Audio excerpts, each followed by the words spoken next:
I'm Christy, and this is Nancy, and we're from Tales of the Ravenous Reader. Do you want to introduce yourselves? Sure, I'm Malena Watrous, and I'm Helena Echlin. Wonderful. We are Lena, the authors of Sparked. with our convenient. Wonderful. So glad that we're here. Awesome. So glad that we're here. So we are so excited to hear a little bit more about Sparked and this really unique campaign. So could each of you, or maybe you can play off each other, give us a 30-second description of Sparked? Our tagline is what happens when mean girls get superpowers and have to save the world. But it's, of course, it's about a lot more than that. Malena, do you want to fill the rest in? Sure. I mean, it's funny because the tagline actually picks up with what at least started as more secondary characters. So to back up a little bit from that, we have a protagonist who lives in an Airstream trailer with her mother and an older teen sister who she idolizes and is very close to. And at the start of the book, she wakes, and that's sort of the person she relies on in the world because their mother is very erratic. And when she wakes up, her sister isn't there. In this room that they share, and her mother is kind of checked out, and she's pretty sure that the sister's trying to teach her a lesson because they had a fight recently, and the narrator of the book just can't believe that her sister would take off without telling her, or that this just makes no sense to her. And so the book has a certain like mystery element to it, as like she becomes the person who sets out to figure out where her sister is, what's happened, and then simultaneously these girls who have sort of tormented her since grade school start developing powers, and it turns out that like the people she needs to find her sister are these people that she can't stand, but they have to work together. So she sort of has to swallow her pride and deal with these girls that have made her life miserable. So that's the longer version. So you guys have a fantastic book trailer, which we just both adored. Tell us a little bit about the book trailer and how it came to be. It is very hard to make a book trailer.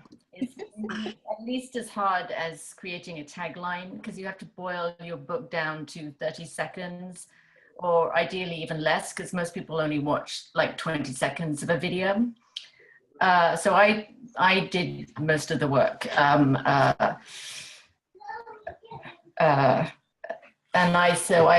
just created a little script, and then I had to go and collect a bunch of spooky images, and then I made someone else put them all together for me. So that's how that happened. It's all of these things, to get the simple like something where it's just in a nutshell, whether it is a tagline or the trailer, like it is so hard to get something short and succinct that somehow, captures the feeling that you want to have come across. So I have new respect for like trailer makers and, even people in advertising. Like it's a lot easier in some ways to write a whole novel because you get all this space. Great. I think one of the greatest things about having a co-authored book is understanding the co-author's relationship. So how did you guys meet?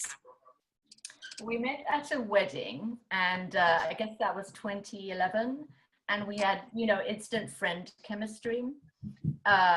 We're both writers, we're both vegetarians at the time, somehow that seemed significant. We both liked all of the same books, we both had the same sense of humor. And then we didn't think of collaborating until one Friday the 13th in January 2012, Friday the 13th, we went out for a drink. And Malena told me she had this idea for a YA book, Mean Girls with Superpowers, etc. And I was just like, that is the book I want to write.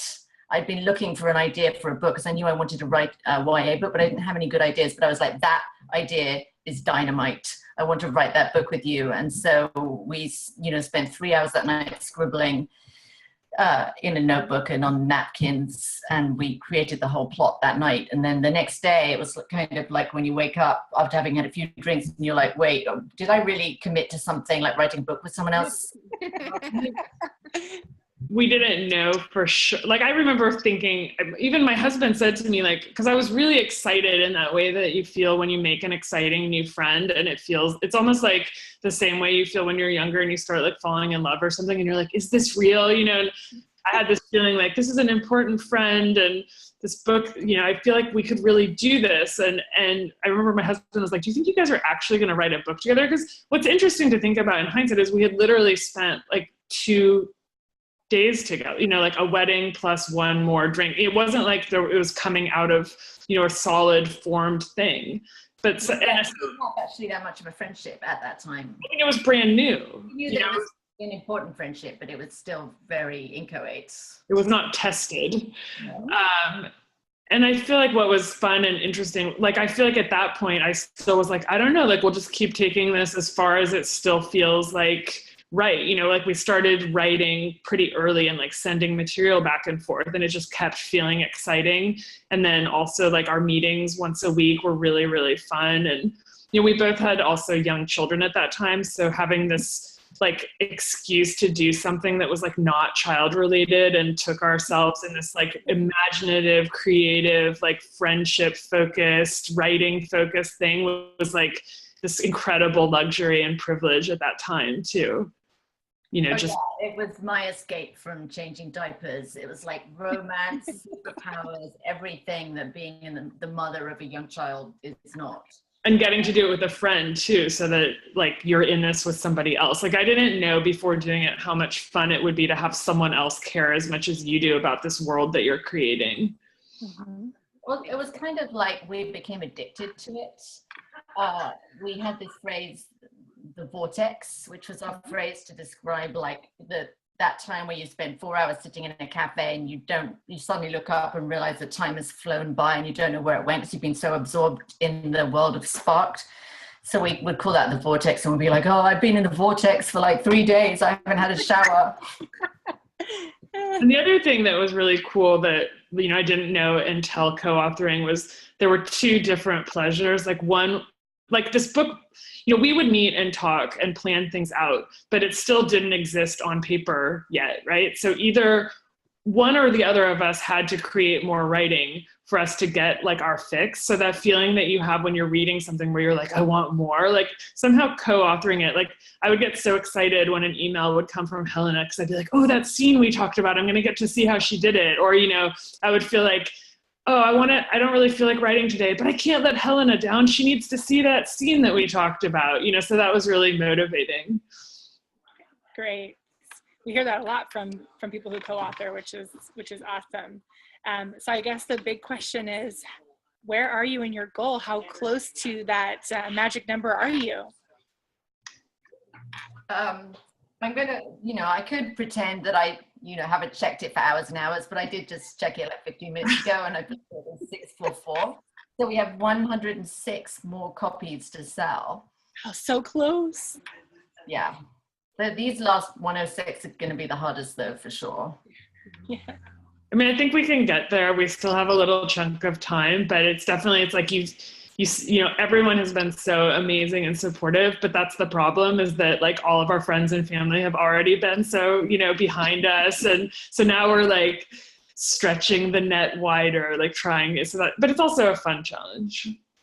I mean, I wouldn't be saying that if there were 5 days left to go, but since we still have a month and a half, it's still a fun challenge. We might be having a different conversation if this was, what, November 15th? Exactly.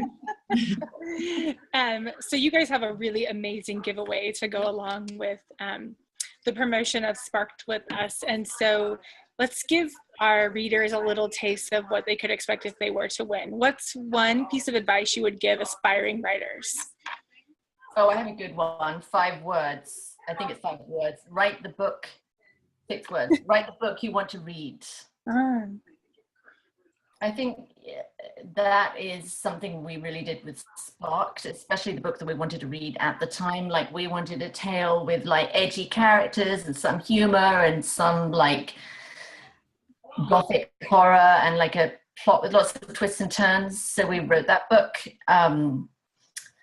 before that, we kind of wrote a more standard paranormal romance type of book, and then we ended up scrapping that first draft, and then we wrote the book we wanted to read, and that made it much better. And so I think write the book you want to read is my advice. Don't write something that you think is going to sell because it's the current YA trend.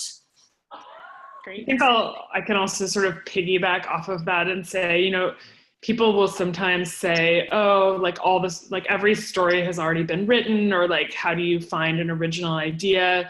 And I think that instead of worrying about that, think about how unique you are and the people that you know are. Like, I doubt that you have met people just like your friends or your particular family in the pages of a book. And if you can act like, even if you want to write within paranormal romance or fantasy or whatever genre you enjoy, if you can create characters that are close to the real people in your life, and that goes into like, you know, the particular diversity of your family or your school, you know, like if you can make the people real, then your book will be fresh again, you know, even if you're using a genre that people recognize. I think like characters will make a story unique. So we love reading the work of other writers, especially teen writers, but also adults who write YA. When I was a young writer, and especially as a teenager, but even older, I didn't have a mentor. I didn't have anyone who was giving me really concrete, helpful advice, and I wish I had such a person. So now we love to do that for other people. So we're really looking forward to reading people's writing.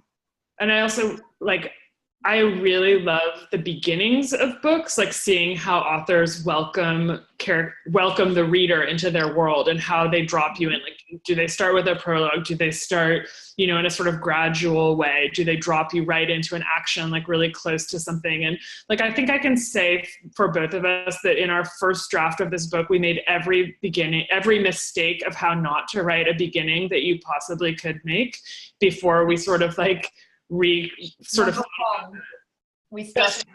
having done it wrong really taught me, like, I remember Helen and I went to like a, you know, SCWB, it's like the Society for Young Adult and Children's Book Writers. And I remember hearing an editor and agent talk about common beginning mistakes and saying, you know, if you think you can, I mean, she said that this like sunk like a stone in my chest because I felt her talking to me personally, but she said, like, if you think that you can break every rule and get away with it, maybe you should ask yourself why you're so special. And I was like, ooh, I feel like we're like trying to sneakily get away with breaking all of these rules, and actually it's not working.